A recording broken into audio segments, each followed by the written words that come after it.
Hello, so in this tutorial we're going to be looking at the email notifications tab. What we have is basically a number of messages that can be sent based on various product configurations. This is the sender name and the sender email. This is added when you fill out the settings in the FastFlow dashboard settings for FastMember. So once you've filled that out and you run the quick start wizard, these will be populated automatically. Then below that is a welcome message. So for each product there's a welcome message that can be sent out. You can change the text here and you can actually turn the message on and off here. So if you don't want the message to go out, you can switch it off. In the message body you'll see some customization tags. So these are actually added from the side here. So I'll just make a space here and you'll see if we click any of these tags, they're actually added to the message body. So you can format this email as you want and add the customization tags wherever you need. Now this is just a template message, so obviously you'll need to update this with your own text. You can also add in HTML here if you go to the text tab and just paste in your HTML.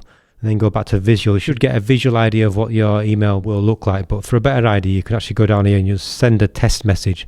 So just enter your email address and then choose which message you want to send. There is also another message that can be sent out depending on which product setting you've got. So if you set the payment subscription product, you'll also see an email message for the rebill notification. So you can set the number of days before the payment subscription is due when the message actually goes out. So this would go out 3 days before the subscription is due. Again, you can turn this off if you don't want it to go out for subscription products.